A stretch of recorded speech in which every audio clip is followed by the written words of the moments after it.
Falmerabanao indray amin'ity fampianarana izay atolotry ny GCMB anao ity androany. Ny lohahevitrintsika androany moa zany dia momba ny famelan-keloka.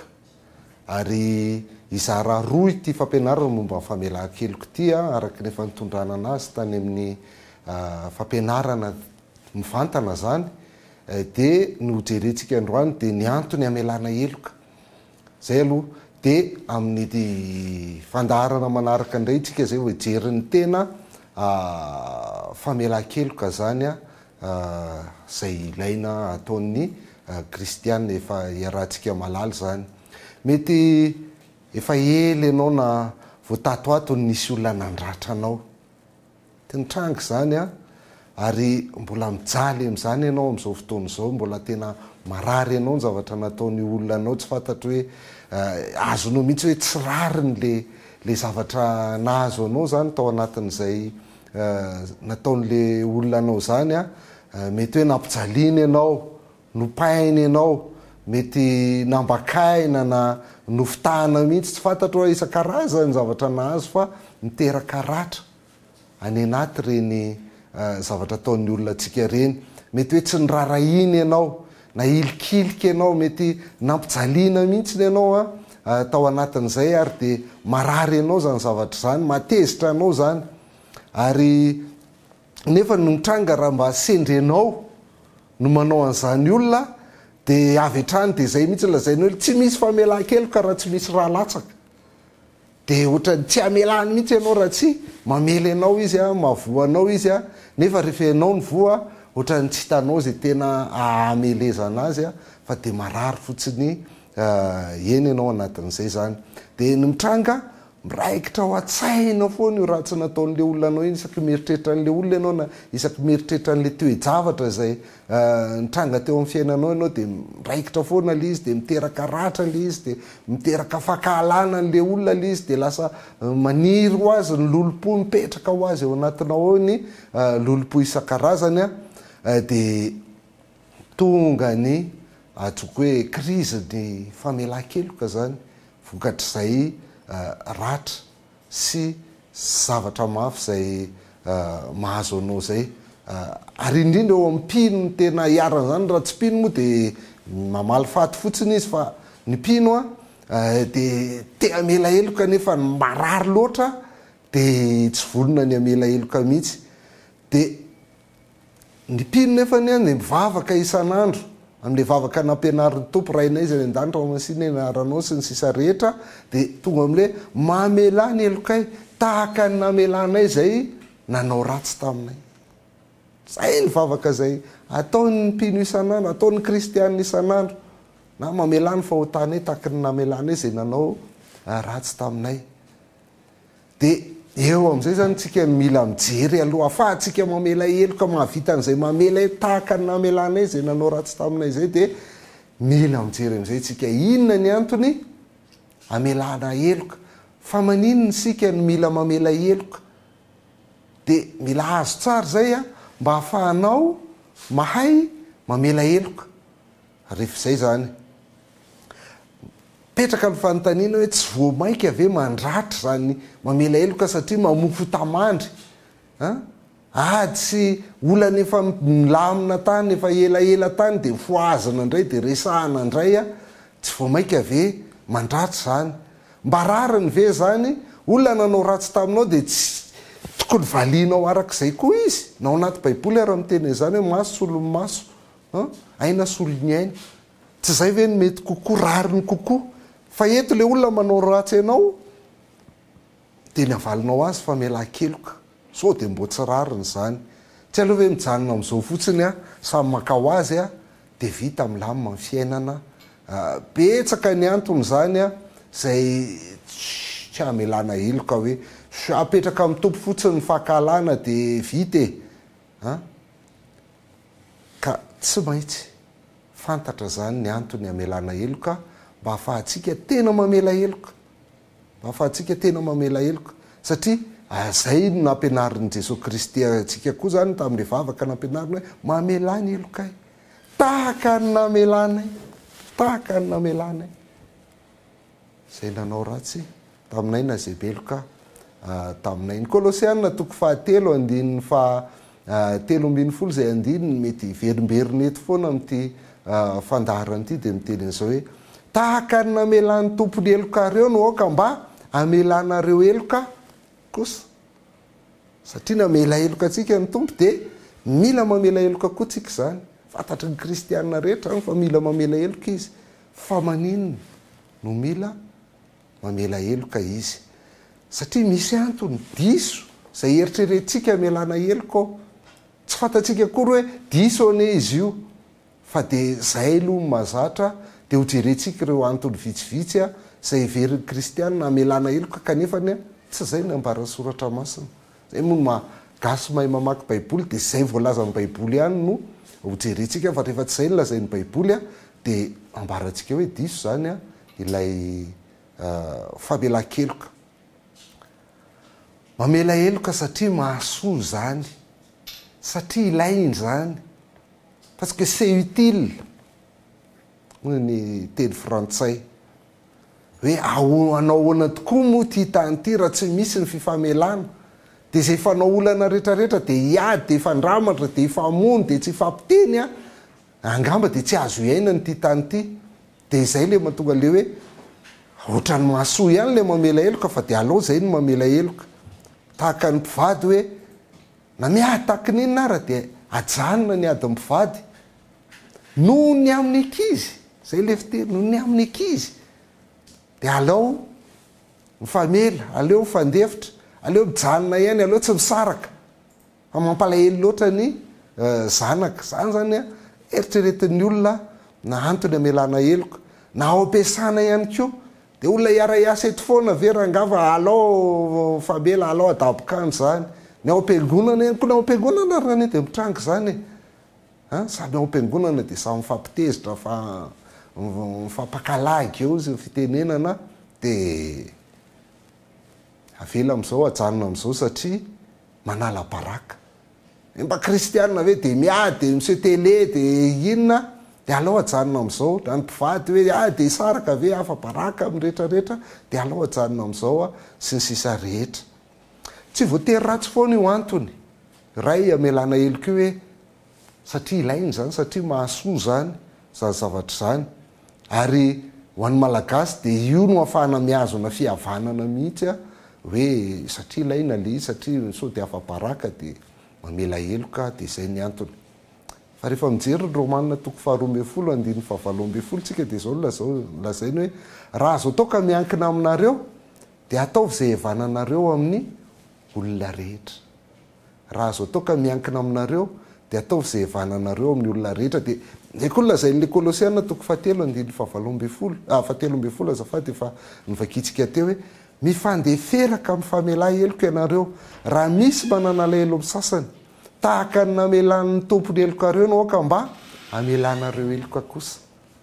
Zay zany no ambarany tenin'Andriamanitra, ataovy zay havananareo amin'ny olona rehetra ary mifandefera amin'ny famela eloka nareo ohatra ka misy mananala elo amin'ny sasany tahaka ny namelan'ny tompony eloka reo no oka mba amelanareo eloka kosa. Hebreo toko 12 andininy 4 de miteny koa hoe meza mitady fihavanana amin'ny olona rehetra. Meza mitady fihavanana amin'ny olona rehetra. Fa reo zavatra reo zany tsy misy ifandraisany amin'ny famela-keloka loatra akory, fa ny antony amelana eloka de fitiavana. Fitiavana ny antony amelana eloka satria tianao le olona de zay no amelanao eloka azy, fa tsy hoe sao de hafa baraka tsika.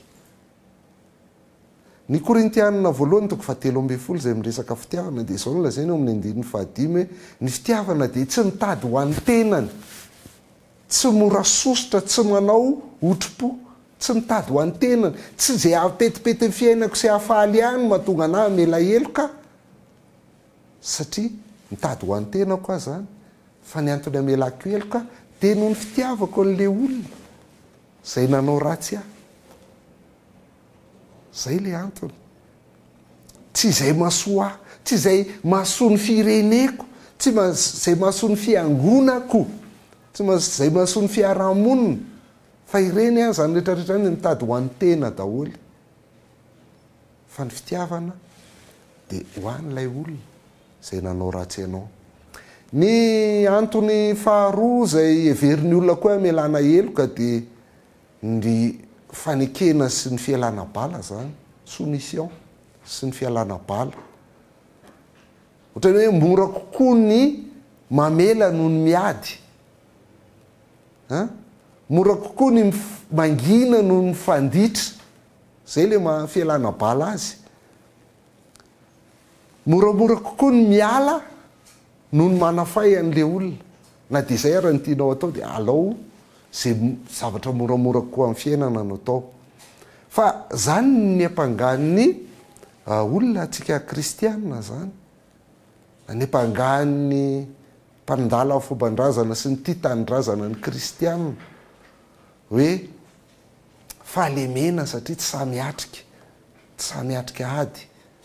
Dia ny lambolambon'ny frantsay tamin'ny fivavahana kristianina dia manaiky ho zanahan'ny frantsay vokatr'izay. Dia lasa fahalemena le izy satria tsy samy atrika an'le olana, tsy samy atrika an'le izy. Dia izay no lazainy zareo hoe zany mihitsy rehefa fanaon'i Jesosy Kristy, zany mihitsy rehefa fanaon'i Jesosy. Zay moa ny ilazany azy. Petera voalohany toko faharoa andininy fahatelo amby roapolo hoe raha nitevatevaina izy dia tsy mba nanevateva, raha nijaly dia tsy nandrahona fa nanolotra ny raharano ho an'ny mpitsara marina. Tsy namaly fa dia nilefitra zay le hoe fanekena, manaiky fotsiny zay zavatra rehetra atao anao eo dia manaiky e. Dia heveriny olona fa zany ny famelan-keloka, fa tsy famelan-keloka zany. Ny fanekena ny hafa zany tsy zay mihitsy ny tokony antony anaovantsika zavatra, tsy fanekena ny hafa fa fihetsika noho ny fitiavana sy ny rariny. Zay ny tokony hanekentsika ny hafa, noho ny fitiavantsika le olona sy ny le fahamarinana no le rariny misy eo amin'ny fiainana zany. Fa ny famelan-keloka dia resaka hafa mihitsy fa tsy resaka fanekena, tsy resaka soumission akory, tsy resaka fialana bala akory satria tsy te hiatrika ady, fa resaka hafa mihitsy ny famelan-keloka. Dia indraindray tsy azontsika le izy dia veritsika fa mamela heloka tsika rehefa manao zavatra tsy mety amintsika le olona dia manginitsika, mitsokintsika, mialitsika, tsy miatrikitsika eo anatin'izay. Ny famelan-keloka zany dia zao. Tsy fanekena-pahanginana ny ratra ataon'ny hafa akory. Tsy zay akory no antsoina hoe famelan-keloka. Fa ny famelan-keloka dia mitarika ny mino amaly amin'ny fahatezerana marina. Tarika ny mino amaly amin'ny fahatezerana marina. Dia ao anatin'izay ny fametrahana ny ady amin'Andriamanitra. Apetraka eo amin'ny tompony ady. Mivavaka. Zay foana moa ny ataon'ny olona, zay fa mivavaka ho azy dia efa namela azy teo amin'Andriamanitra. Mbola tsy famelan-keloka zay fa mbola fametrahana ny ady eo amin'Andriamanitra fotsiny. Fa ny famelan-keloka dia famelana marina. Tena famelana tanteraka ilay olona zay nanao ratsy anao. Zay ny famelan-keloka zany. Ny antony fahatelo ihany koa zay amelan'ny olona heloka dia valifaty. Eny tompoko, valifaty. Rehefa tsy resy le mpifanandrina aminao, hitanao fa tsy voanao izy na amin'ny argument isan-karazany na resaka totohondry na resaka ady isan-karazany, rehefa tsy resy izy dia melohanao ny amin'ny moralanao izy, melohanao le olona. Dia rehefa avy melohanao izy dia avelanao imasom-bahoaka amin'izay. Ve io fa mamela anazy fa io tena olona ohatr'izao mihitsy io, tena ratsy io, fa mamela anao imasom-bahoaka. Nefa ny tena tianao azy eo dia ilay fanamelohana anazy eo imasom-bahoaka ho hitan'ny olona rehetra hoe ratsy izy fa ianao tsara satria ianao namela heloka. Zay anehoana manodidina fa tsara ianao mihoatra azy. Dia valifaty zay. Zay fomba famelan-keloka zay. Ohatra ny olona ray zay mamela ny vadiny satria ny vadiny jangajanga. Dia niteny vadiko iny mijangajanga foana fa tena avelako fa noho ny fitiavako azy sy ny anina dia efa fantatry ny olona rehetra fa mijangajanga le vady dia ianao zany le victime. Dia le filaza azy. Dia mamela. ny antony nefany ahafahanao mitantara amin'ny olona rehetra hoe tena ratsy le vadinao satria mitsangatsanga. Dia ianao dia tena mamela heloka koa anatin'izay. Dia hitanareo amin'izay le valifaty le satria vo be le olona lay vady zany izay nanao ratsy na izay nanao ratsy rehetra vo be, ary ianao dia mieritrehitra ny tenanao fa mahazo dera sy laza amin'ny olona vokatr'izay satria ianao namela azy. Fa na eo amin'ny fiangonana koa ary dia mitranga izany. Mitranga koa izany na eo amin'ny fiangonana aza mba ahafahana mifehy an'le olona izay nanao ratsy ianao, dia mody avela heloka imasom-bahoaka izy. Zay zany raha ohatra zany ka zay hoe satria mahasoa manala baraka raha tsy mamela fa mba ilaina ihany le mamela heloka, dia tsy tena zay ny ampianarin'ny soratra masina. Na hoe alao milefitra na miala bala, tsy zay koa da zay ny soratra masina. Na ihany koa amin'ity valifaty zay miseho marina i masom-bahoaka ity. Fa inona ny antony amelana heloka? Ny antony amelana heloka voalohany indrindra raha nambaran'ny soratra masina dia izao: satria Andriamanitra te hamela heloka. Satria Andriamanitra te hamela heloka. Ary faharoa, satria izy namela antsika. Mamela heloka tsika satria nahavelan'Andriamanitra ny helokantsika. Ary ny antony fahatelo dia mamela heloka ihany koa tsika mba hamelan'Andriamanitra antsika. Ireo zany ny antony telo izay hojerentsika. Dia misy fahamarinana telo ihany koa ambaran'ny soratra masina mikasika an'ireo antony anankitelo izay amelana heloka ireo. Entanin'ny soratra masina tsika amela heloka. Voalohany momba ny fizin'Andriamanitra, ny maizy azy an'Andriamanitra. Zay ny antony amelantsika heloka voalohany indrindra. Maizy azy an'Andriamanitra. Ny fizin'Andriamanitra dia Andriamanitra mpamela heloka, ary te hamela heloka foana. Ny faharoa, entanina ihany koa sika hamela heloka momba izay nataon'Andriamanitra ho antsika. Satria izy namela antsika dia entanina ihany koa tsika hamela heloka. Zay ny nataon'Andriamanitra antsika, namela heloka antsika izy. Ary fahatelo dia entanina sika hamela heloka momba ny fizintsika ny maizy azy antsika indray. Maizy azy antsika dia le hoe mba hamelany antsika koa. Fa isika koa ne mba manao zavatra tsy mety foana amin'Andriamanitra. Dia ireo antony telo ireo zany no jerentsika amin'ny hoe antony amelantsika heloka. Jerentsika raha ny voalohany, mamela heloka tsika satria Andriamanitra dia te hamela heloka antsika foana. Eto zany le famelan-keloka dia fanahafana amin'Andriamanitra. Fitiavana te hitovy amin'Andriamanitra no tanjony eto. Satria ny Andriamanitritsika dia Andriamanitra ny famelan-keloka. Nehemia 7:7 dia miresaka an'izay tsara. Nandatsy ny nanaraka izany izy, sady tsy nahatsiaro ny fahagagana izay nataonao teo aminy, fa nanamafy ny atony izy ka nikomy, sady izay nanendrim-pitarika mba hiverenany ho any amin'ny fanandevozana. Kanefa Andriamanitra ny famelan-keloka ianao. Kanefa Andriamanitra ny famelan-keloka ianao ka miantra sy mamindra fo, mahari-po sady be famindra-fo ka tsy nahafoy azy. Zay le Andriamanitrantsika, Andriamanitra ny famelan-keloka. Dikan'izany dia izao tia mamela heloka io Andriamanitrantsika io. Ary tena natioran'Andriamanitra maizy azy ny fizin'Andriamanitra mihitsy zay mamela heloka izay. Zay ny maha-Andriamanitra fitiavana azy. Tsy Andriamanitra mana fitiavana na Andriamanitra be fitiavana, fa izy mihitsy ilay fitiavana. Ary no mahafitiavana azy no amelany heloka. Ary ny anarany mihitsy no manambara an'izany. Ny anaran'Andriamanitra mihitsy. Zay no lazainy tamin'ny Mosesy zany, ao amin'ny Exodosy 4:7-15 ka hatramin'ny 7 hoe: ary ny tompo nidina tao anatin'ny rahona ka nijanona teo akaikiny, dia nanonona ny anaran'ny tompo. Zay ilay lazaintsika. Nanonona ny anaran'ny tompo. Ary ny tompo nandalo teo anatsehany ka niantso hoe: ny tompo Andriamanitra mamindra fo sy miantra, mahari-po sady be famindra-po sy fahamarinana. Zay. ny anaran'andriamanitra mihitsy de zay raha vatsika amin'le baiboly mahazatra atsika izy de ohatry hoe nanonona ny anaran'ny tompo izy hoe jehova andriamanitra mamindra fo sy miandra mahary-po sady be famindrapo sy fahamarinana mitahiry famindrapo hoan'ny olona arivo mandimby mamela eloka sy fahadisoana ary fahotana kanefa tsy manamarina meloka fa mamaly ny eloka ny ray amin'ny zanaka sy ny zafy hatramin'ny zafy afy sy ny zafin-doaly. Ny anaran'andriamanitra zany a de Jehova mitahiry famindrapo hoan'ny olona arivo mandimby mamela eloka sy fahadisoana ary fahotana. Miverina imbetsika ao amin'ny testamenta talo io hoe Andriamanitra mamindra fo, mamela eloka sy fahotana io, mamindra fo sy miantra io zany.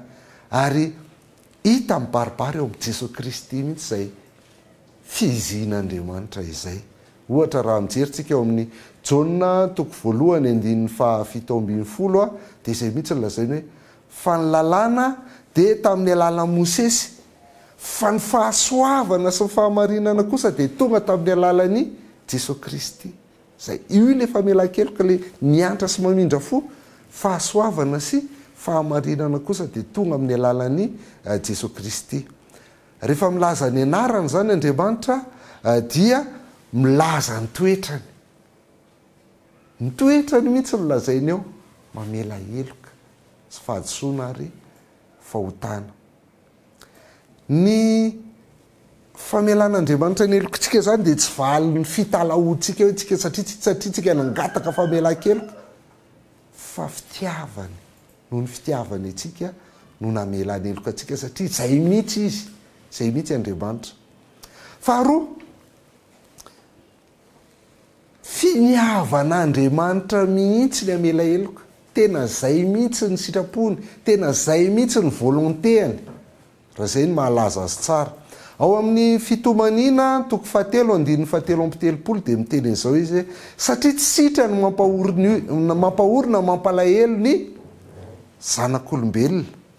Tsy sitraka Andriamanitra mihitsy ny mampahorina mampalahelo atsika. Raha ohatra zany Andriamanitra ka manameloka atsika de satria voatery izy no le fahamarinana, satria Andriamanitra na fitiavana ary de marina ihany koa sady masina. De noho izay fahamasinana sy fahamarinan'Andriamanitra zay no mahavoatery azy anameloka atsika. Ohatra ny Isaia 7:20 de zao lazainy hoe fa Jehova nitsangana tahaka ny teo tendrombohitra Perazima, ho tezitra tahaka ny teo amin'ny lohasan'ny Gibeona izy mba hanaovany ny asany, tsy ilay fanaony mandrakariva nefa, ary avy ny ataony tsy ilay vitainy mandrakariva nefa. Eto le asa ataon'Andriamanitra de le fitsarana. Zay le nataony teo tendrombohitra Perazima sy teo amin'ny lohasan'ny Gibeona, hitsara zanak'Israely. De lazay tsara eto hoe tsy fanaony zany, tsy ilay vitainy mandrakariva zany, fa tsy maintsy ataony zany satria ratsy loatra ny olombelona. Ao amin'ny Ezekiela 7:17 ka hatramin'ny 12:30 koa de miteny an'izany hoe mositrako va nefa tesan'ny ratsy fanahy ny tompo Andriamanitra, fa tsy nialany amin'ny lalany mba ho velona izy. Tsy sitraka Andriamanitra zany, fa satria tsy mety miala amin'ny lalany ratsy fanahy de zay no mahafaty ny ratsy fanahy. Fa raha ny sitraka Andriamanitra de nialany amin'ny lalany mba ho velona izy. Ny 2:30 fa tsy sitrako ny afatesan'izay maty ny tompo Andriamanitra ka mibebay ianareo mba ho velona. Zay ny antony toriteny sy ny tenin'Andriamanitra rehetrarehetra de nitaona antsika hibebaka mba ho velona tsika, satria tsy sitraka Andriamanitra. Raha fahafatesana ny tambony ota de tsy sitraka Andriamanitra hiara amin'izany sika. Saingy rehefa tsy mety ny olona de voatery izy mampiatra zany zavatra zany. Na ty amin'ny testamenta vaovao koa raha Timoty voalohany 2:2 de zay. Izany ny tsara ka ankasitrahany eo mason'Andriamanitra mpamonjy atsika, izay tiany olona rehetra ho vonjena ka ho tonga amin'ny fahalalana ny marina. Zay mihitsy Andriamanitra tiany hamonjy ny olona rehetra de halalany marina ny olona rehetra. Zay le Andriamanitra mpamonjy atsika.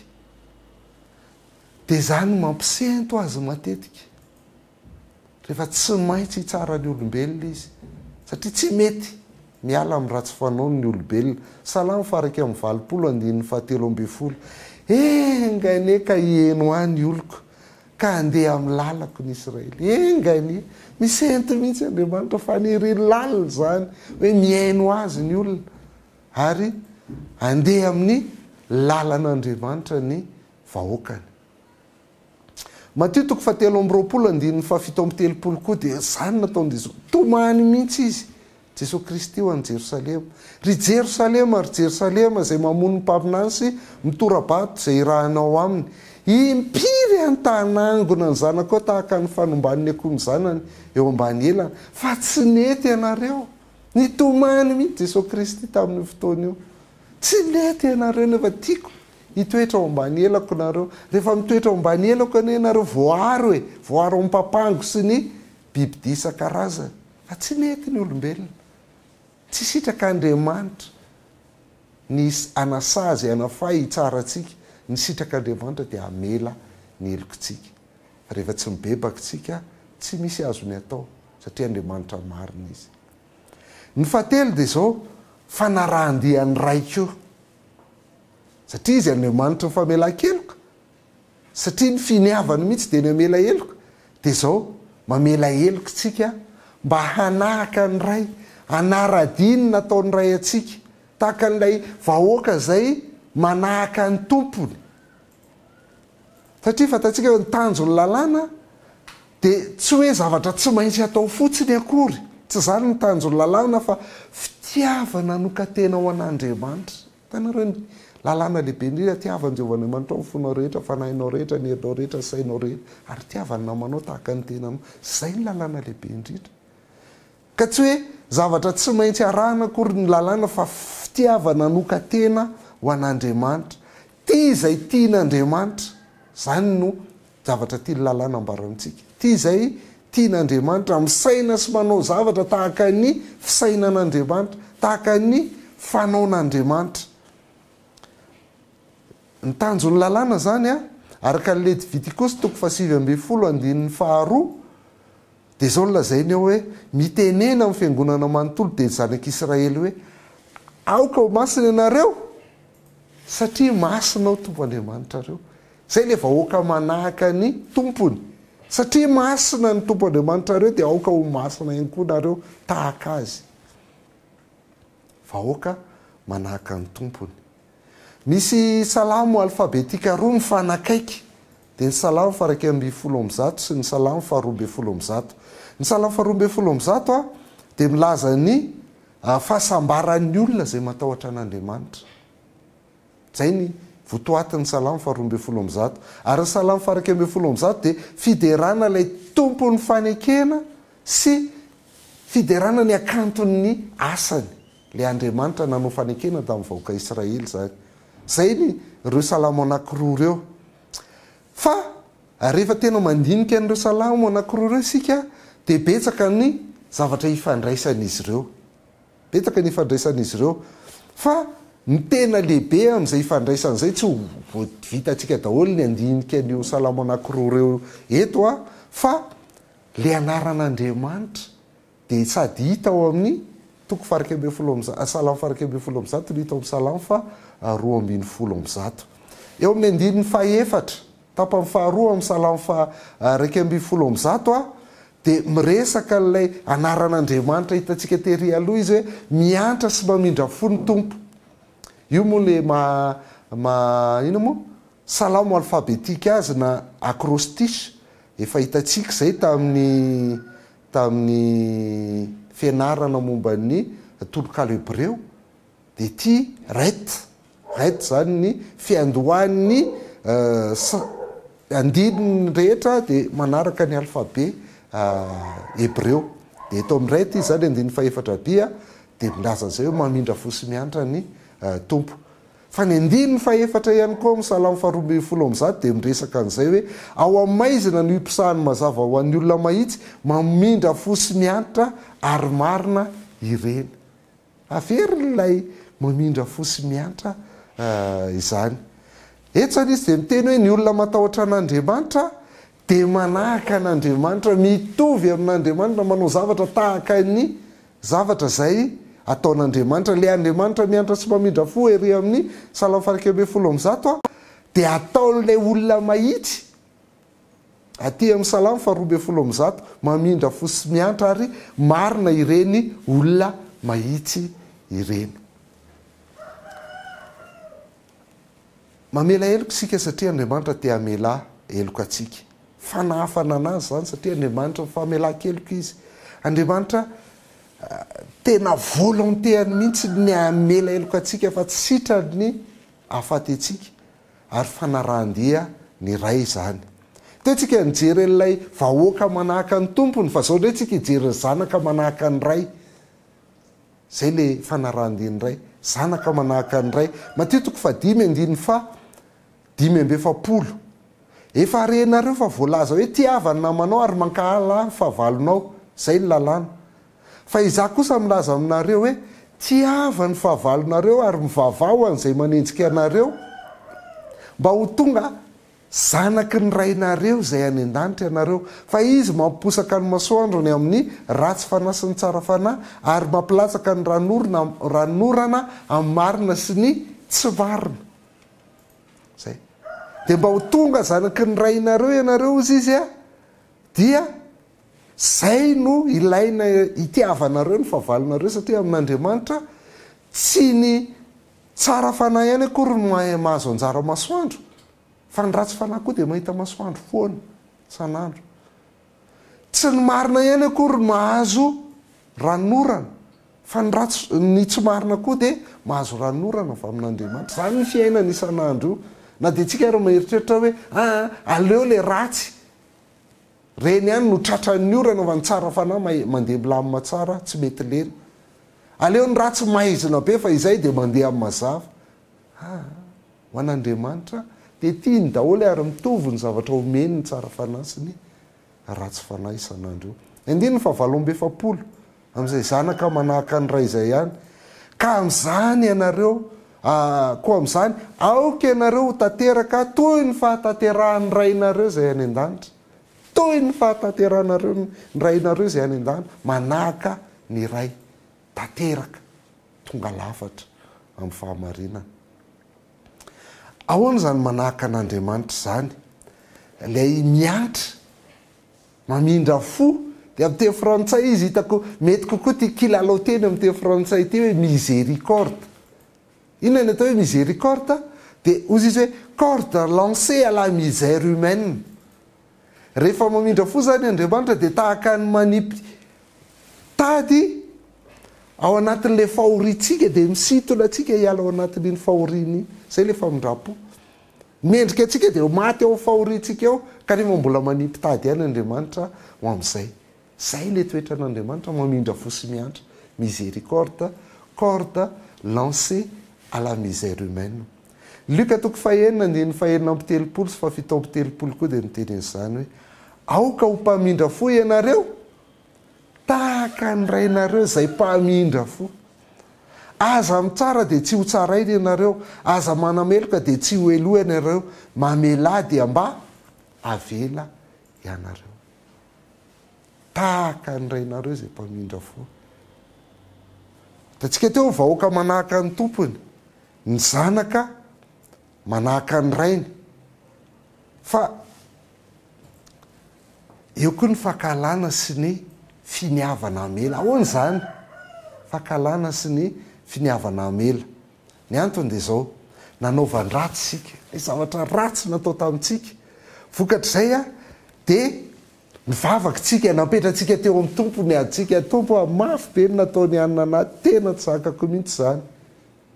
Zay moa le heveritsika hoe famela-keloka satria mavavaka tamin'Andriamanitra tsika avelao izy.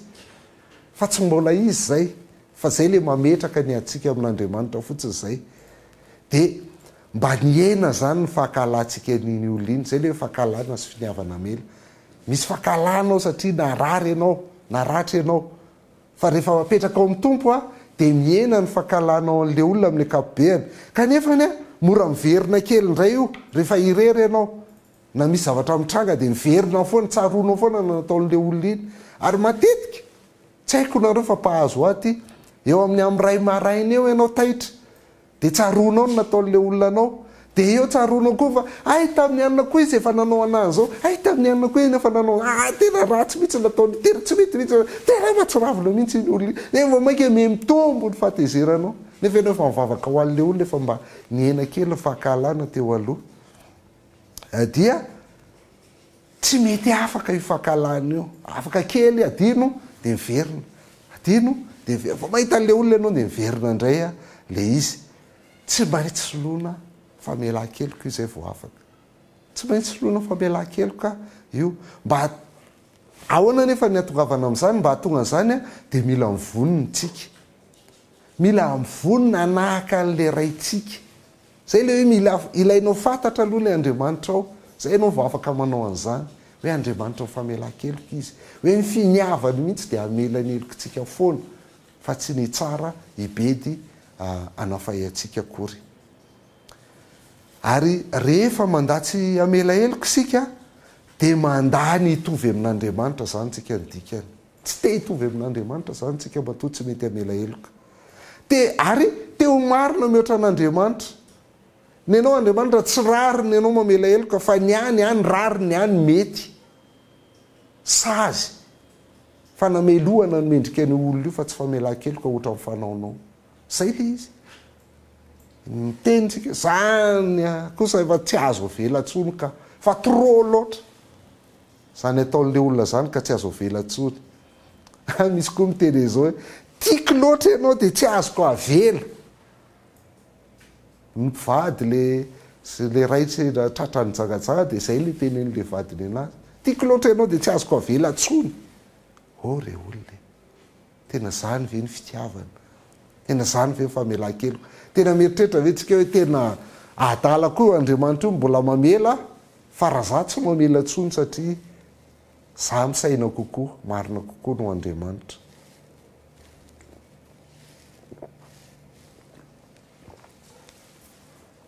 ka rehefa tsy mety amela heloka isika dia mipetraka eo ambonin'Andriamanitra tsika zany rehefa tsy mety amela heloka manameloka n'le fitiavan'Andriamanitra mamela heloka hoe tsy rariny zany Andriamanitra tsy mety zany ataonao zany Andriamanitra zany rehefa tsy mamela heloka tsika zay le ho fanoharana tenen'Andriamanitra foana hoe ratsy ny masotsika satria tsara izy kanefa Andriamanitra ihany manome ny fitiavana amela heloka io avy amin'Andriamanitra ihany no azahoantsika ny fitiavana amela heloka io ny fitiavana anie dia fantatsika fa vokatry ny fanahy zany no miteraka fitiavana avy amin'Andriamanitra zany ny fitiavana Andriamanitra ihany zany no manome any fitiavana sy famelana heloka io zay no lazaina ny Timoty 2:1-7 fa tsy nomen'Andriamanitra fanahiny fahosany sika fa fanahiny hery sy ny fitiavana ary fahonona tena zay nomen'Andriamanitra atsika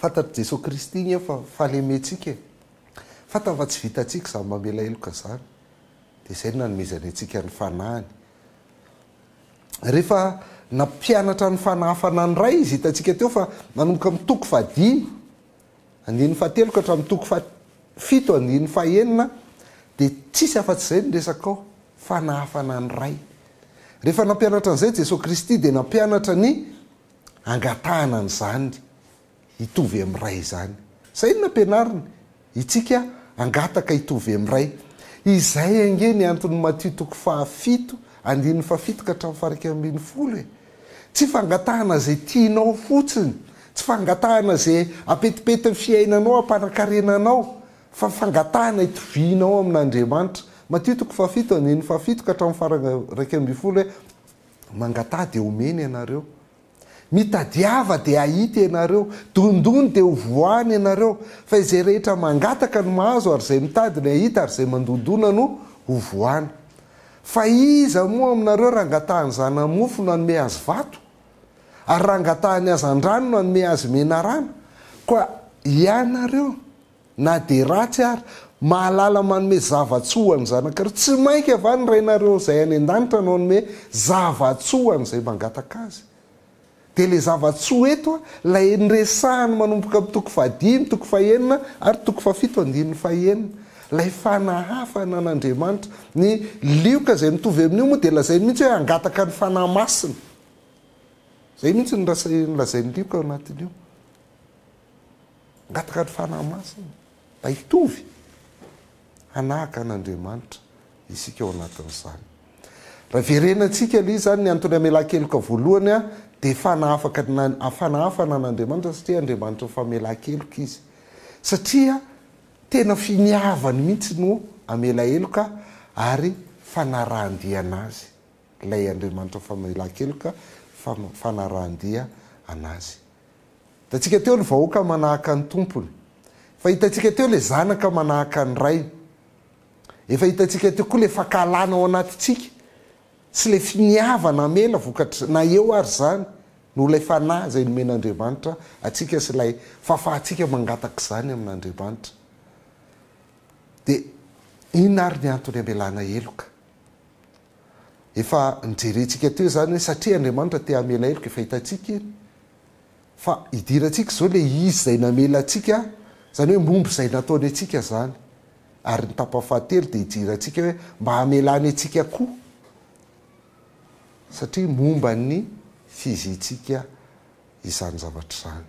Hidirantsika raha ny tapany faharoa, satria izy namela antsika dia mila mamela heloka koa tsika.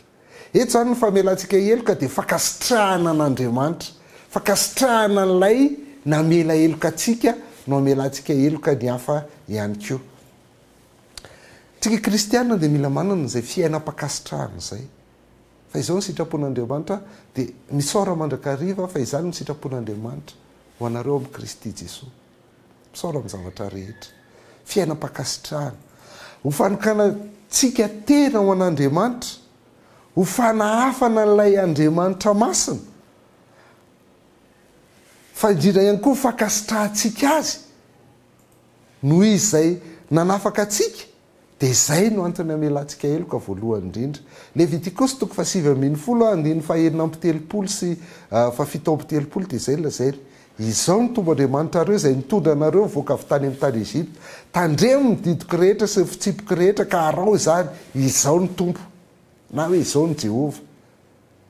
Vokatra ilay nitondran'Andriamanitra ny zanak'Israely voaka tany Ezipta ny mahatonga ny zanak'Israely mila mitandrina ny didy sy ny fitsipikan'Andriamanitra rehetra. Zay le izy. Ery aloha kely 7:7 sy 4:7 dia zao lazainy hoe raha misy vahiny eo aminareo amin'ny taninareo dia aza mampahory azy. Ny vahiny izay monina eo aminareo dia ataonareo tahaka ny tompon-tany ihany ka ho tianao tahaka ny tenanao izy. Fa efa mba vahiny tany amin'ny tany Ezipta ianareo, izany tompo Andriamanitra reo. Ny antony itiavana vahiny dia satria efa vahiny ihany koa ianao no navotan'Andriamanitra tao. Noho izany mila manampy sy manavitra n'ireo vahiny eo aminao reo ihany koa ianao. Zay le hoe fankasitrahana. Raha nankasitrahanao no navotan'Andriamanitra anao tamin'ny ianao vahiny tany Ezipta, dia izay vahiny eo aminao koa dia tokony ho avotanao, ho ampianao zany. Faharoa, navela heloka tsika mba amela ny hafa koa. Anampofofontsika hoe nankasitrahantsika ilay famelan-keloka izay nataon'Andriamanitra antsika. Efesianina 4:2-3 dia izao lazainy hoe areo ka samy ale mifanahy amin'ny namany avy ianareo ka hifampianatra sy hifamela heloka tahaka namelan'Andriamanitra ny helokareo ao amin'ny Kristy. Satria nareo efa navelan'Andriamanitra ny helokareo tao amin'ny Kristy dia aoka koa ianareo hifampianatra sy hifamela heloka. Zay izy io. Kolosianina 3:7 efa novakitsika indroa tery aloha. Mifandeferaka amin'ny famela heloka ianareo raha misy manana eo amin'ny sasany. Tahaka namelan'ny tompony helokareo no ka mba hamelanareo heloka koa. Zay. Satria namela heloka ny tompo, dia mila mamela heloka ihany koa tsika zany. Navela mba hamela ny hafa ihany koa. Fa Jesosy Kristy koa nampianatra zany. Ao Matteo 7:20 7:20 sy 4:20 dia hitantsika ilay mpanompo tsy mifaditrovana. Ilay mpanompo tsy mifaditrovana izay nanana ny tompony volana miliara dia saika nygadrainy izy fa foana izy ny talao dia navelan'le tompony le trosany amina miliara. Kanjo rehefa mivoaka izy dia nafanena tamin'ny namany anankiray izay ananany 5,000. Dia tsy namelany io na nitaraina sy nytomanoatra n'inona raha fa nampidiriny amponja. Fa rehefa ren'le tompony kosa hoe nampidiriny amponja le namany izay nananany 5,000, dia nalain'ny tompony ray izy dia naveriny nampidiriny amponja hoe ay aloavy hatramin'ny farany koa raha miliara ko any aminao. Zay le tantara ao amin'io matitoko fa 720 ka hatramin'ny 470. Hitantsika koa zay ao amin'ny Luka 7:9 ka hatramin'ny 5:12. Nisy fariseo ray nanasan'i Jesosy hiary sakafo aminy, dia niditra tao an-tranon'ilay fariseo izy ka mipetraka ny sakafo. Ary indro nisy vehivavy mpanota tao an-tanàna ka rehefa fantany fa mipetraka ny sakafo tao an-tranon'ilay fariseo Jesosy, dia nitondra tavoara alabastara feno menaka manitra izy, ary nijanona tao aorianany teo anilany tongony izy ka nitomany, dia nanakotsa ny tongony tamin'ny ranomasiny sy namoaka azy tamin'ny volondohany, dia nanoroka fatratra ny tongony ka nanositra azy tamin'ny menaka manitra. No nahita izany ilay fariseo nanahatsa azy dia niteny anakapo hoe raha-paminany ity dia nahafantatra io vehivavy mikasika azy io sy ny momba azy fa mpanoty io. Dia hoy Jesosy taminy, ry Simona, manako lazaina aminao aho. Dia hoy izy, mpampianatra lazao ary. Nisy roa lahy nanana ny denari 500 ary ny ray kosa dia 50. Ary raha tsy nanan-kaloha izy roa lahy dia samy navelany. Ka iza moa no tia azy kokoa? Dia namaly Simona hoe veriko fa ilaina moa izy amin'ny be. Dia hoy izy taminy, marina ny hevitrao. Ary nitodika nijery andray vehivavy Jesosy ka niteny tamin'ny Simona hoe, hitanao va io vehivavy io? Niditra teto an-tranonao nefa tsy mba nomenao aho rano anasana tongotra, tsy mba nanome rano anasana tongotra ianao, fa izy kosa dia nanakotsa ny tongotra tamin'ny ranomasina ary namoaka izany tamin'ny volondohany. Tsy mba nanoroka akory ianao nefa izy hatrizay nidirako dia tsy mba nitsahatra nanoroka fatratra ny tongotra. Lohako tsy mba nosoranao diloilo akory fa izy kosa nanositra menaka manitra ny tongotra. Koa amin'izany dia lazaiko aminao, voavela ny elony be fa be fitiavana izy. Fa izay voavela amin'ny kely dia kely fitiavana. Dia hoy izy tamin'ireo vehivavy, voavela ny eloko ao. Ary izay niara-ny hinana taminy dia niresaka hoe iza moa ity mba mamela eloko? Dia hoy izy tamin'ireo vehivavy, ny finoanao nefa namonjy anao mandehana amin'ny fiadanana. Hitantsika le fakasitrahana vokatry le famelana eloko. Lay denari 50 sy 500, 50 ny ray dia 500 ny ray. Dia hoy izy hoe lay namelana 500 no manam-pitiavana bebe kokoa.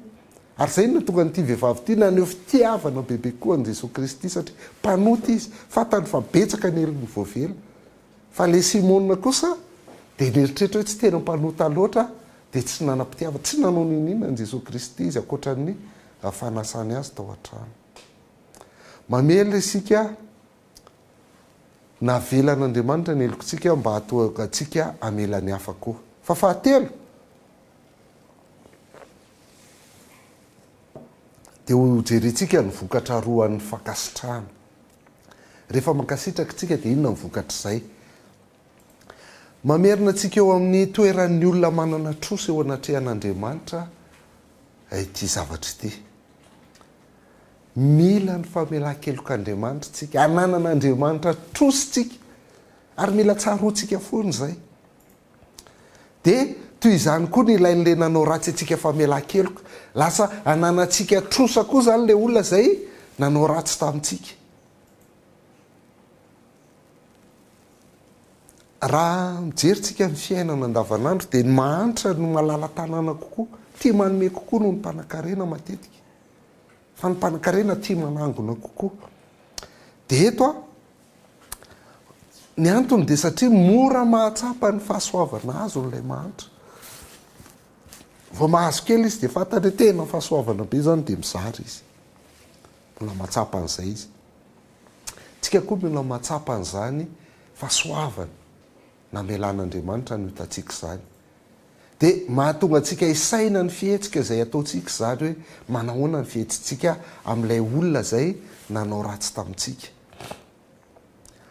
matetikitsika dia mifatoka tamin'la ratsy natao atsika foatra iny foana ny jerentsika ka izy ekenanao an'izao e ka zao mihitsy ane ny nataony tampoko e fa rehefa mijery ny tompontsika dia manafaka atsika izay lasa tsy hitatsika intsony le ratsy nataon'le olona fa hitatsika ny alehibean'ny tompontsika tsy andevozon'izay tokony atao tsonytsika sy le rariny tsy andevozon'izay tsonytsika fa lasa mankatsitraka nefa azontsika tamin'ny tompo hoe za koa anie fa nanana ny tompo trosa be dehibe dia navela ny trosako e dia mankasitraka an'izay enona zay nijonona voalohany toko 7:5 hoe zao no afantarantsika ny fitiavana izy nanolotra ny ainy noho ny amintsika isika kosa dia mba tokony hanolotra ny aintsika noho ny amin'ny rahalahy vokatra ilay fanoloran'ny Jesosy Kristy ny ainy ho antsika izay isika kosa mba tokony hanolotra ny aintsika noho ny amin'ny rahalahy mitoko 4:7 ka hatramin'ny 10 mijonona voalohany ihany dia zao lazainy hoe izao no nanehoana fitiavan'Andriamanitra eto amintsika Andriamanitra dia naniraka ny zanany lahy tokana tamin'izao tontolo izao mba hahavelona antsika amin'ny alalany izao ny fitiavana tsy nitiavantsika an'Andriamanitra fa nitiavany antsika ka nanyrahany zanany ho avitra noho ny fahotantsika ry malala raha izany nitiavan'Andriamanitra antsika dia mba tokony hifankatia kosa sika zay izy nitiantsika voalohany naniraka ny zanany ho amin'izao tontolo izao raha zany ny fitiavan'Andriamanitra antsika dia tokony hifankatia kosa sika zay le fankasitrahana vokatra fankasitrahana ka ao amin'ny saina no ipetrahany voalohany natsoina hisaintsaina mandrakariva ny zavatra efa nataon'ny tompo tamintsika sika zay no nataon'Andriamanitra ao atsika ny famelan-keloka zany dia tsy fanakipina masony amin'ny ratsy le nataon'le olona atsika na fandraisana hoe tsy grave zany e tsy olana zany e matahotra foana rehefa miteny zany le olona hoe nanao diso dia mifona hoe tsy grave zany e raha grave zany le izy dia ahoana maty raha grave zany le izy ka tsy zay no antony hamelan-keloka hoe ikipinao maso hoe tsy hitanao le nataon'le olona anao na hoe lazainao fa tsy grave no nataon'le olona anao fa ny fahamelan-keloka dia fankasitrahana ny efa nataon'Andriamanitra anao manao tahaka ny nataon'Andriamanitra ho atsikisika na vela heloka dia mamamela heloka ihany koa fahatelo farany dia zao somary sarotsarotra kely eto ny antony hamelantsika heloka dia mba hamelan'Andriamanitra atsika ihany koa fanaporofona le izy fanaporofona hoe efa voavela heloka zay no mahatonga mamela heloka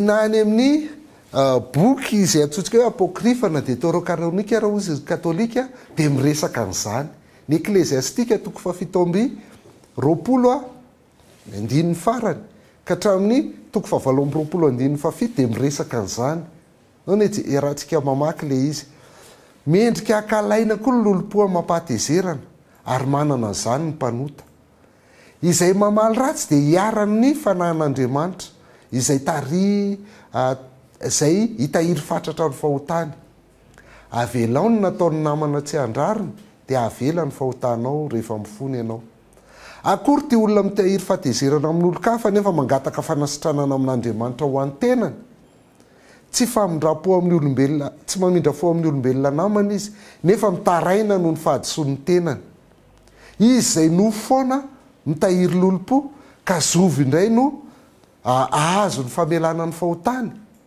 tsarovo ny afaharanao ka atsaharo ny fankalana tsarovo ny hahalavona ahalovana amampahafatesana ary tandremo ny didy tsarovo ny didy ka aza manao andolom-po amin'ny namana tsarovo ny faneken'ny avindrindra ary modi tsy mahita ny fanefatevananao tenona zay ny bokin'ny Eklesiastika ary Jesosy Kristy koa dia mamelanja manokana nyty antony fahatelo amin'ny famelan-keloka ity mila mamela ny rahalahy isika mba azahoantsika famelan-keloka mila mamela ny rahalahy tsika mba azahoantsika famelan-keloka. Matio toko fa 8:5 efa nitantaraiko teo ilay izy fa vakitsika ny 5:5 tahaka izany koza izy nataon'ny raiko izay any an-danitra aminareo raha tsy samy mamela ny rahalanareo amin'ny fonareo avy ianareo.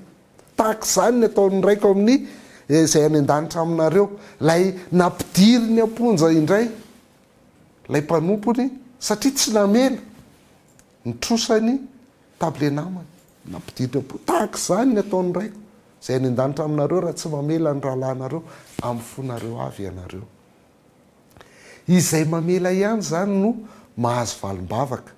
Marika 2:5 dia zao lazay hoe ary raha mitsangana mivavaka ianareo ka misy olona nananareo alahelo dia mamela ny elo mba avela ny rainareo izay any an-danitra kosa ny elokareo.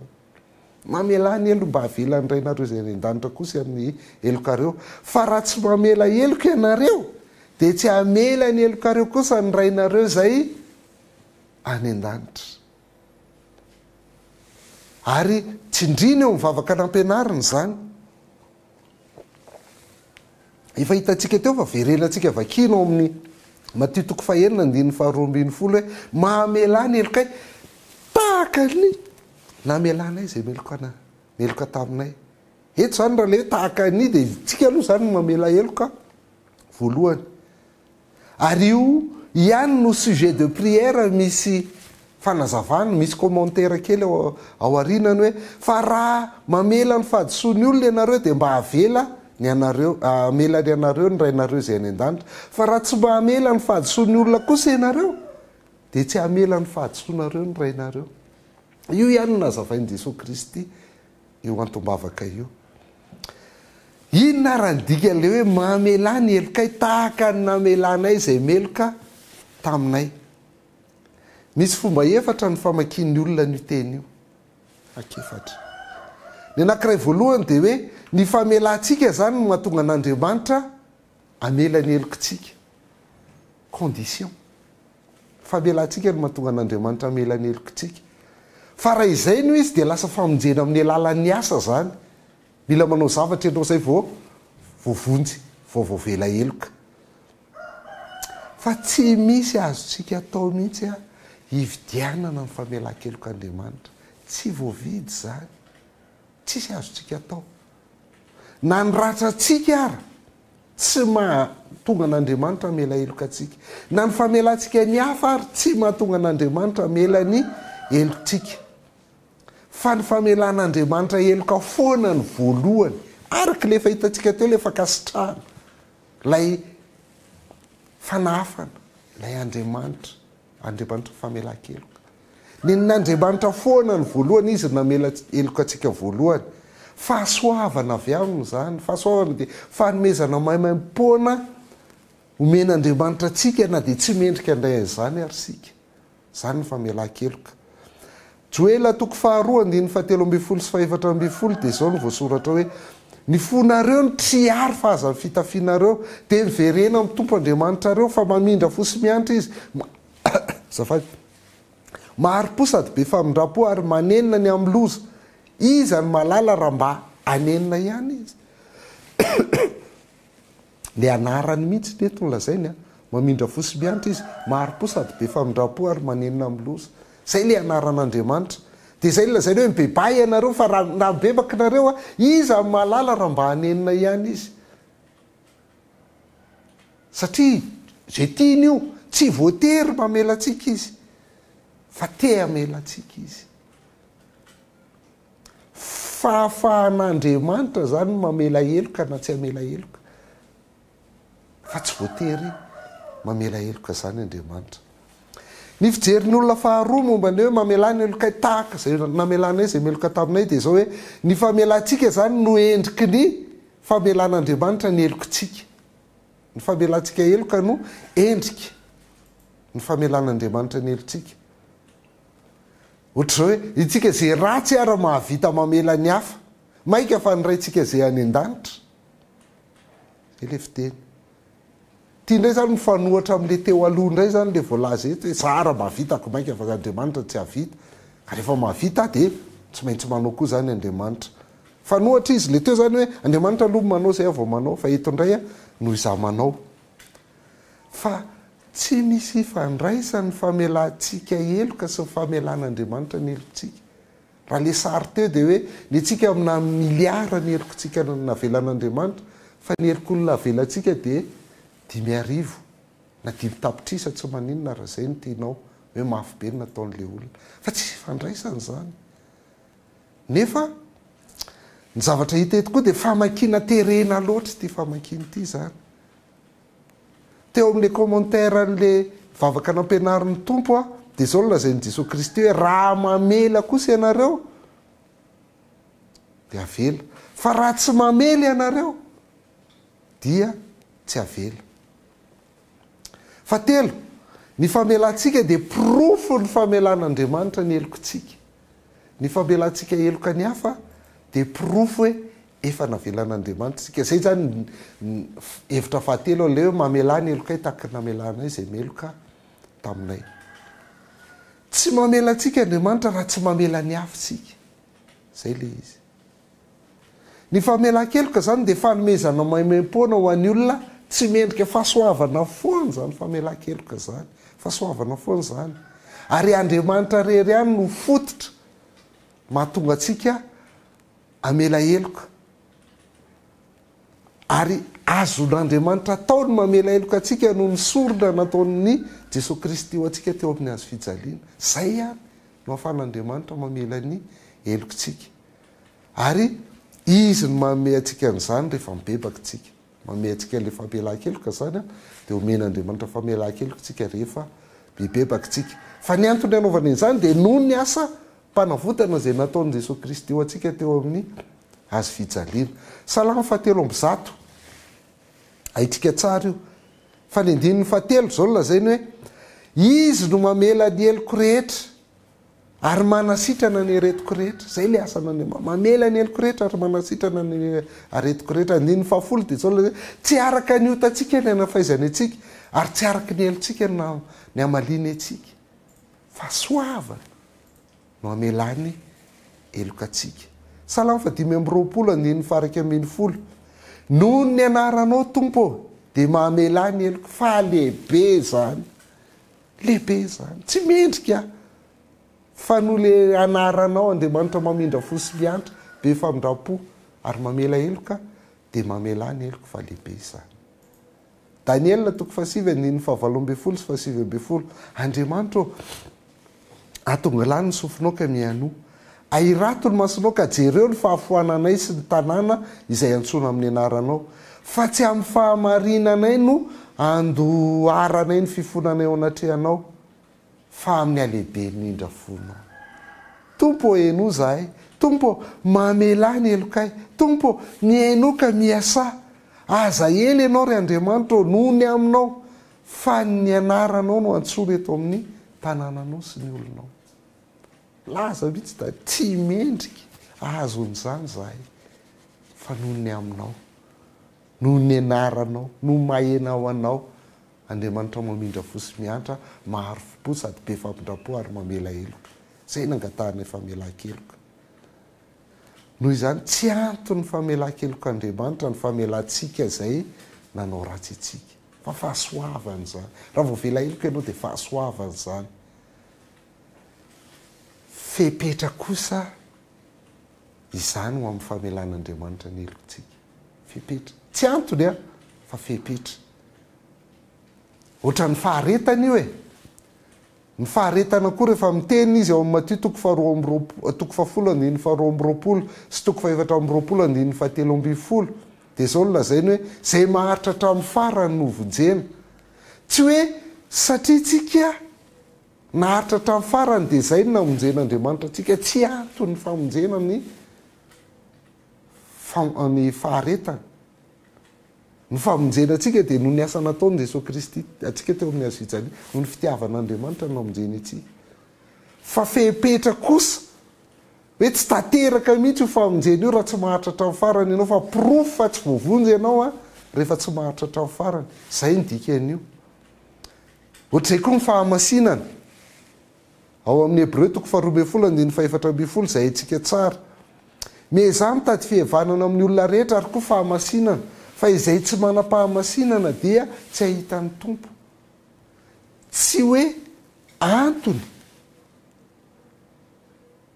lay fahamasinana ahitantsika ny tompo fa fepetra rehefa tsy manam-pahamasinana ianao dia tsy ahitany tompo zany mihitsy fa tsy hoe satria no ianao masina no mahatonga ny tompo maelaeloka anao satria tsisy olona masina zany tsisy olona afaka manamasy tena zany fa avy amin'Andriamanitra ny fahamasinana fa rehefa tsy manam-pahamasinana ianao dia tsy mahita ny tompo pirofo zay fa tsy izy ianao zay dia ohatr'izay koa ty famelan-keloka ity rehefa tsy mahay mamela heloka ianao dia pirofo ianao tsy voavela heloka ianao zany fa tsy hoe satria ianao namela heloka dia avelan'Andriamanitra ny helokao ohatray koa Matitoko 10 niny fa roa amby telopolo sy fa telo amby telopolo le entondray zany le fanekeny eo anatrehan'ny olona ianao sa manaiky eo anatrehan'ny olona ary amin'izany nazovo dia anaiky eo anatrehan'ny olona dia ekeko kosa izy eo anatrehan'ny raiko izay any an-danitra fa nazovo no andaa eo anatrehan'ny olona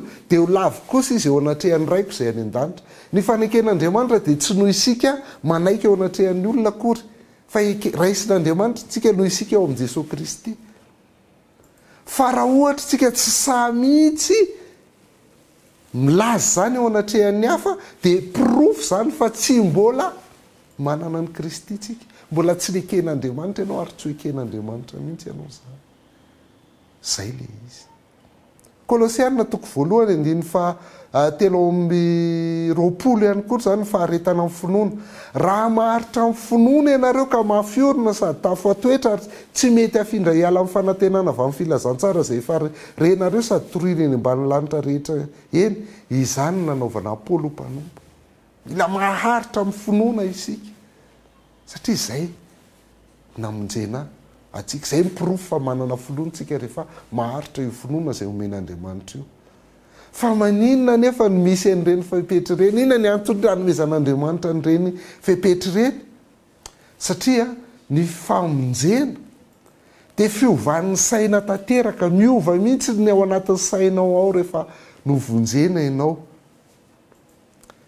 ary ny fahasoavana dia tsy zavatra ety ivelany fa fiasa n'Andriamanitra ao anaty ao amin'ny saina ao amin'ny fo ao anatinao ao anatsika ao fanovana anaty zany ny fahasoavana fa tsy zavatra ety ivelany akory fanovana anaty ny famonjena fa tsy zavatra ety ivelany akory ary rehefa ao anaty izy Filipianina 2:13 hoe Andriamanitra ny miasa ao anatinareo na amin'ny fikasana na amin'ny fanatanterahana mba hatony sitrapony asan'Andriamanitra le ao anaty fa io ao anaty io zany mila aseho ivelany amin'ny fanatanterahana tony sitrapony fa mbola Andriamanitra daholo ny miasa amin'izany rehetra izany ka ny famelantsika ny hafa izany a ny fepetra ny famelan-kelok'Andriamanitra ahitany hoe tena efa voavela heloka marina ve ianao zay le izy raha tena voavela heloka marina ianao dia mahay mamela ny hafa ihany koa Luka 12:14 ary mamela ny helokay fa izahay koa dia mamely izay rehetra meloka aminay tanareo ampianarana ivavaka izay nataon'i Jesosy Kristy eo am-pianany zafady indrindra fa mamela ny helokay fa izahay koa dia mamela izay rehetra meloka taminay ny fomba famakina faefatra ny tila hoe mamela ny helokay tahaka namelana izay meloka taminay ity dia hoe io famelantsika ny heloko ny hafa io zany ny refy ny famelan'Andriamanitra ny helokontsika kosa izy ny olona sasany ahoana moa izy no angatantsika famelan-keloka amin'Andriamanitra kanefa isika tsy mamela ny tenantsika akory ary voalohany indrindra aloha tenantsika ary tsy avelantsika akory ahoana ny angatantsika fahasoavana amin'Andriamanitra kanefa isika tsy mitady izany amin'ny rahalahy akory tsy mitady fahasoavana ho an'ny rahalahy akory le famelan-keloka ho an'ny rahalahy akory ny ratsy atao a dia fahotana foana aloha fahotana eo anatrehan'Andriamanitra foana aloha Andriamanitra foana aloha no mandratra voalohany raha vao manao ratsy isika dia rehefa tsy manana finiavana mela isika dia tsy misy dikany zany mivavaka fangatahana famelana zay ataotsika hoe mamelana elokay tsisy dikany io satria tsika tsy manana finiavana amela dia izay no mahatonga ny Jesosy Kristy mampianatra hoe mamelana elokay tahaka ny namelanay izay meloka taminay eo tahaka ny dia izay mahatonga azy miteny hoe rehefa ny famelan'Andriamanitra ny elontsika zany a ny famelantsika ny hafa tsy fividianana ny fahasoavan'Andriamanitra fa fanehoana fa azotsika izay angatahantsika aminy le fividianana fahasoavana fanomezana maimam-poana ho an'ny olona tsy mendrika tsy azo vidiny zany fa fanehoantsika fotsiny hoe azotsika izay angatahana amin'ny alalan'ny fihetsintsika amin'ny hafa satria zany amelan'ny hafa dia ho azo kokoa ny famelan-keloka afa amin'Andriamanitra izany Luka toko 4:9-telopolo ka hatramin'ny 7:telopolo hoe aoka ho mpamindra fo ianareo tahaka ny rainareo izay mpamindra fo io le fanahafa ny hitantsika tary aloha 7:telopolo aza mitsara dia tsy ho tsaraina ianareo aza manameloka dia tsy ho elohana ianareo mamela dia avely ianareo omeo dia mba omeny ianareo fa fatra tsara sady ahitsana no afatratra ka mihoatra no omeny ho eo ampifonareo fa izay fatra amaranareo no amarana ho anareo kosa zay araka ny refy ny famelan'Andriamanitra ny elokontsika dia araka ny famelantsika ihany zay ny refy ny famelan'Andriamanitra ny elontsika fatra zay fatra amaranareo no ambarana ho anareo koa ary atao mihitsana sara zany mihoatra mihitsy a ho eo ampifonareo ny Jakoba toko 2:12 sy 13 koa dia miresaka an'izany hoe aoka hiteny sy hiasa arak'izay mamendrika anareo ianareo izay olona ho tsarainy lalàna ny fahafahana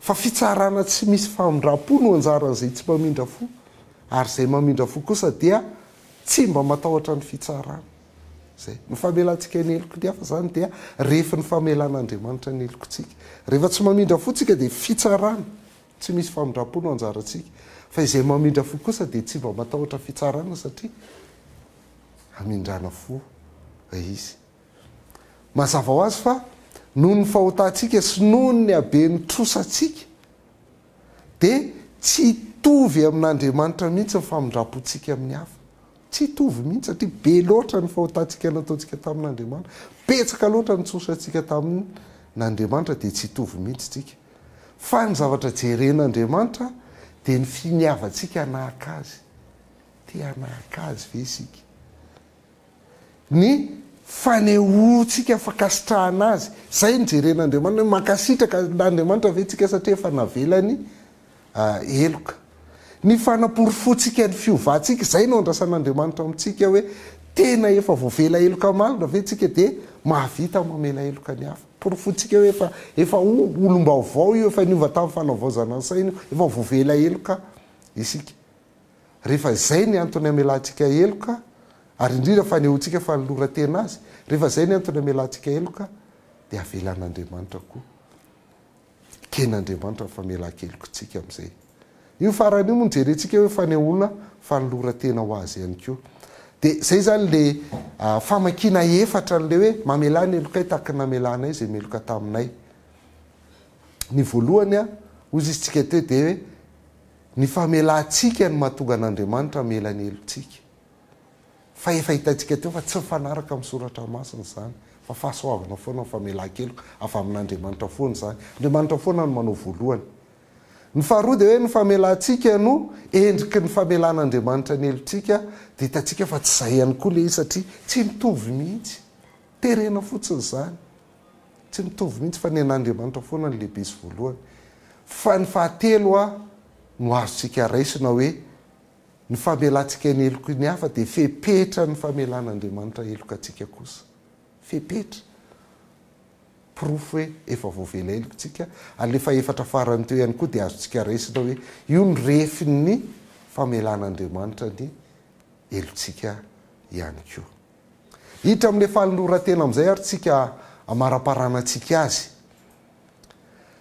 raha avakitsika arabaky teny vavaka nampianarin'ny tompo io ary misy marika kely aminao hoe de misy ery ambany ery le izy a de ohatr' zao nolazainy matitoko fahenina andiny faharoa amby folo hoe afao ny trosanay tahaka ny namelanay zay nitrosa taminay tahaka ny namelanay zay nitrosa taminay lioka toko faefatra amby folo andiny faefatra ihany koa de zay koa nodikany hoe avelao ny fahotanay satria zay koa dia namela zay rehetra anananay trosa io le namela io le fanoloratena zay resantsika avelao ny fahotanay satria zay koa de namela zay anananay trosa zay izy ravakina arabaky teny izy anankiroa ary matio hoe de mampiasa aorista ny aorista zany de temps ana verbe grika zay midika hoe indre mandeha monja ho an'ny arameanina izy de parfait de coïncidence no ilazainy le fotoanan'ny temps de verbe eto zany parfait de coïncidence eo ampamelana ny hafa zany izy no mivavaka amin'io zay le coïncidence eo ampamelana ny hafa izy a de mivavaka na voavy namela na amela avetrany zay le aoriste sy parfait de coïncidence misy ifandraisany zany sy fanakekezany kely le famela-keloka zay ataony a sy le vavaka fangatana famela-keloka zay ataony eto alioka indray de mampiasa présent fotoana ankehitriny présent indray de mitovy amin'ny présent rehetra hoe zavatra atao foana io zavatra mitohy na miteny anglisy ary ny présent de ohatra zany hoe zavatra atao foana zavatra mitohy a le famelana ny hafa de ndikany zany de zao hoe maneho ny fahavonona namela eloka foana zany le hoe mamela ny elokay tahaka ny namelanay aorista any amin'ny matio de mamela ny elokay a fa zay koa de mamela vonona foana amela ny hafa zay izy anankiroa vonona foana amela ny hafa zay le fanoloratena efa mihoatra ny 2 arivo taona zay no nanolo tena amela eloka ny kristianina maneran-tany Jesosy Kristy fa isak'izay mangataka famelana amin'Andriamanitra izy de manolo tena foana ihany koa hamela eloka ny hafa zay ndikan'io ilainy zany amin'ny fivavahany ilainy zay fanoloratena amela amin'ny eloko ny hafa zay a amin'ny fanompona zay ataon'ny kristianina nandray izany fanapaha-kevitra zany koa ve ianao isaky mivavaka isaky mangataka famelan-keloka de vonona foana amela eloko ny hafa vonona foana amela eloka ny hafa vonona am'zany ve isika zay ny vavaka nampianarin'ny tompo rainay zay any an-danitra mamela ny elokay tahaka ny amelanay zay nanao ratsy taminay vonona foana zany zay manolo tena foana zay amelany zay nanao ratsy taminay motivation telo zany no ampianarin'i Jesosy Kristy eto voalohany a fanafana ny ray satria ny ray mamela eloka de amela eloka tahaka ny famelan'ny ray eloka ihany koa ny faharoa de zao hoe fakasitrahana ny famelan'Andriamanitra ny eloka satria navela ny eloka de mba mamela eloka ny hafa ihany koa ary ny motivation fahatelo ampianarin'i Jesosy Kristy de fanehoana fa efa novaina efa voavela eloka efa olom-baovao a vonona ny anatona lay nanao ratsy atsika ve isika ankehitriny a mba amela ny eloka olona zay nanao ratsy atsika io vonona anao an'izany ve tsika de ho tohizatsika amin'ny manaraka ny tohany a izay hoe raha vonona amela eloka tsika de ahoana koa sary le fomba famelan-keloka de zay nidirantsika indray amin'ny fandaharana ny video manaraka de lay famelan-keloka faharoa lay tena famelan-keloka am'izay a no jerentsika am'izay fotoan'izay fatreto aloha misaotra anao naharitra nijery hatramin'ny farany nanaraka hatramin'ny farany ity fampianarana ity mbola ito ity fa teto a de ny antony namelana eloka fotsiny jerentsika fa ny amin'ny manaraka de hoe ohatry ny ahoana am'izay ara izany famelan-keloka izany